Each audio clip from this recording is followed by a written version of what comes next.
नमस्कार. आतापर्यंत सामनाच्या माध्यमातून आपण माननीय बाळासाहेब ठाकरे, शिवसेना पक्षप्रमुख उद्धव ठाकरे यांच्या अनेक मुलाखती घेतल्या आणि आपण त्या पाहिल्यात. पण ज्या एका मुलाखतीची संपूर्ण महाराष्ट्राला आणि मराठी माणसांना प्रतीक्षा होती, ती मुलाखत आज आपण इथे घेतो आहोत. स्वतः शिवसेना पक्षप्रमुख उद्धव ठाकरे आणि महाराष्ट्र नवनिर्माण सेनेचे अध्यक्ष प्रमुख सन्माननीय राज ठाकरे हे दोघेही आपल्याकडे आज मुलाखतीसाठी आलेले आहेत. मी त्यांचं स्वागत करतो. महाराष्ट्राच्या राजकारणामध्ये सध्या फार मोठी उलथापालथ सुरू आहे. मुंबईसह 29 महानगरपालिकांच्या निवडणुका या महाराष्ट्र राज्याचं आणि मुंबईचं भवितव्य ठरवणार आहेत. आणि या मुंबईच्या भवितव्यासाठी माननीय उद्धवजी आणि राजजी एकत्र आल्याचं चित्र महाराष्ट्र पाहतो आहे. मराठी माणसाच्या मनात अनेक प्रश्न आहेत आणि तेवढाच आनंदसुद्धा आहे आपण एकत्र आल्याबद्दल. या मुलाखतीचं वैशिष्ट्य असं आहे की जसे मुलाखत संयुक्त आहे, म्हणजे आपण दोघे आहात, तशी ही मुलाखत घेण्यासाठी सुद्धा आम्ही दोघे, म्हणजे माझ्याबरोबर प्रसिद्ध दिग्दर्शक, कलाकार, सिने निर्माते महेश मांजरेकर आहेत.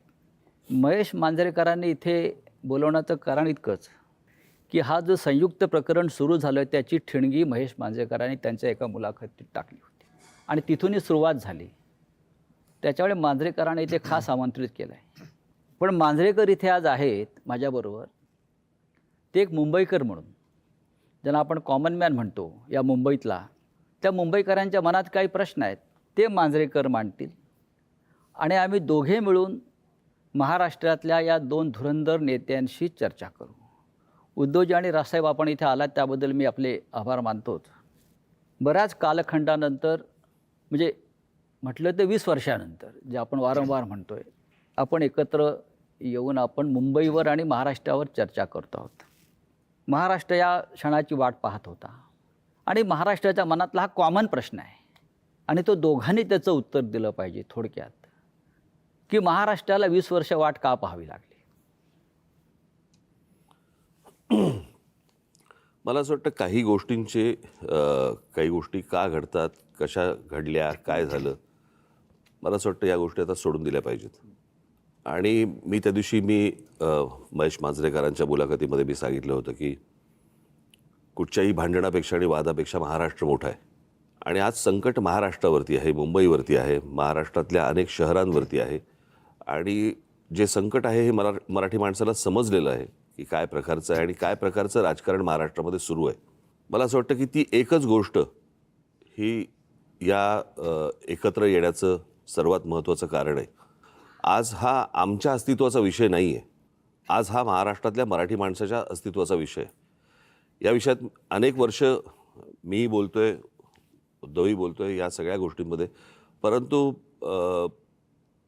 आज अशा एका वळणावरती ही निवडणूक आणि महाराष्ट्र येऊन उभा आहे की ज्याला आपण अभी नहीं तो कभी नहीं हे जे आपण नेहमी म्हणतो, तर ही परिस्थिती आज मुंबईवरती येऊन ठेपलेली आहे, ठाण्यावरती येऊन ठेपलेली आहे.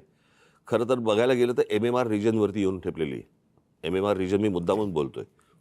आणि त्या सगळ्या गोष्टींसाठी म्हणून आज आम्ही एकत्र येणं गरजेचं आहे.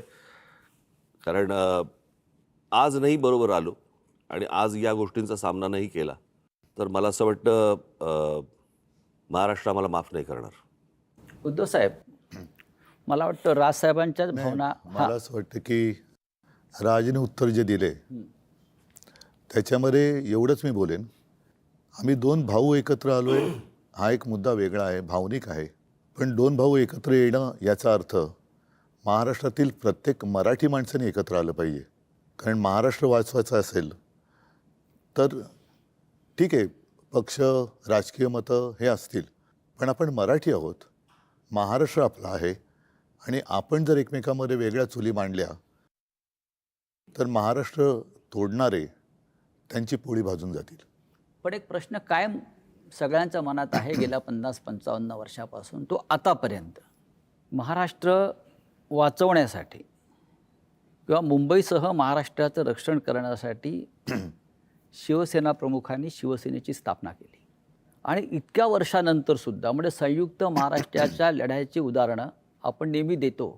विशेषतः ठाकरे कुटुंब देत आलेलं आहे. मग राज्य असतील किंवा आपणही असाल की आतापर्यंत आपल्या प्रत्येक भाषणात हा विषय आला की संयुक्त महाराष्ट्र. तुम्हाला आत्ता या क्षणी संयुक्त महाराष्ट्राच्या वेळची परिस्थिती जाणवते का, की त्यावेळेला जसा मराठी माणूस मुंबईसह महाराष्ट्र राहण्यासाठी एकवटला होता, तेच वातावरण तुम्हाला आता दिसतंय का? अर्थातच दिसतं. याचं कारण तुम्ही एक गोष्ट बघितली पाहिजे याच्यातनं, की माननीय बाळासाहेबांनी या विषयावरती तर आपण ज्याला म्हणू आपण संयुक्त महाराष्ट्र समिती फुटली आणि त्याच्यानंतर 6-1 वर्षातच शिवसेनेची स्थापना झाली. परंतु जेवढे लोंढे किंवा जेवढे लोक आज महाराष्ट्रामध्ये येत आहेत, म्हणजे जर समजा तुम्ही आत्ता जर समजा तुम्ही बघितलं तर जवळपास रोज उत्तरेतनं 56 ट्रेन्स ह्या महाराष्ट्रामध्ये येतात रोज, आणि भरून येत आहेत आणि रिकामे जात आहेत.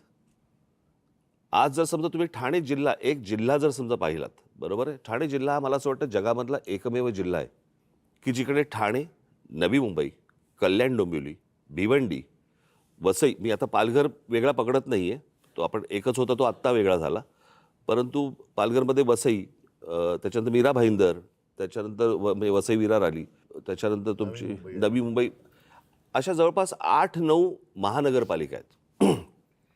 आपण नीट जर समजा पाहिलं तर ह्याची सुरुवात, सगळ्या गोष्टींची सुरुवात होते ग्रामपंचायत, नगरपंचायत, जिल्हा परिषदा वगैरे, नगरपालिका, महानगरपालिका, आणि ह्या सगळ्या ज्या होतात महानगरपालिका, ह्या लोकसंख्येनुसार ह्या गोष्टी वाढत जातात. जर एखाद्या जिल्ह्यामध्ये जर समजा 8-9 महानगरपालिका जर समजा असतील, आज मुंबईमध्ये किती आहेत? 1. पुण्यामध्ये किती आहेत? 2. बाकीच्या सगळ्या जिल्ह्यांमध्ये काढून बघा, 1-1. ठाणे जिल्ह्यामध्ये 8-9 महानगरपालिका, याचा अर्थ बाहेरून येणाऱ्यांचे प्रमाण आणि तेच प्रमाण मुंबईमध्ये वाढणं, नुसतंच मुंबईमध्ये प्रमाण वाढणं नव्हे, ज्या प्रकारची दादागिरी, की अशा प्रकारची वाक्य कशी येऊ शकतात की मुंबईचा महापौर आम्ही उत्तर भारतीय करणार, मुंबईचा महापौर आम्ही हिंदू करणार. हे कधीपासून सुरू झालं? मी गेले अनेक वर्ष ही गोष्ट सांगतोय की माणसं नुसती येत नाही आहेत, हे फक्त रोजीरोटीसाठी येत नाही आहेत, हे आपापले मतदारसंघ बनवत आहेत, आणि तेच चित्र आत्ता दिसतंय. आणि जी जुनी जखम जी आहे ना, जुन्या ज्या गोष्टी आहेत ना, की मुंबई महाराष्ट्रापासून स्वतंत्र करणं, वेगळी करणं, हे जे जुनं स्वप्न आहे ते कसं पूर्ण करता येईल याच्यासाठीची ही सगळी खटाटोप या लोकांचा चालू आहे. आणि मला असं वाटतं ते वातावरण जे संयुक्त महाराष्ट्राच्या वेळेला होतं, की जी मुंबई वेगळी करणं किंवा स्वतंत्र करणं किंवा गुजरातने मागणं, तेच वातावरण मला असं वाटतं आज आहे. आणि आज अशी परिस्थिती आहे, केंद्रात ते आहेत ज्यांची इच्छा आहे, राज्यात ते आहेत, आणि महानगरपालिकांमध्ये पण जर उद्या ते आले तर मला असं वाटतं आपण त्याच्यानंतर मराठी माणूस काहीच करू शकणार नाही. आणि ह्या सगळ्या गोष्टी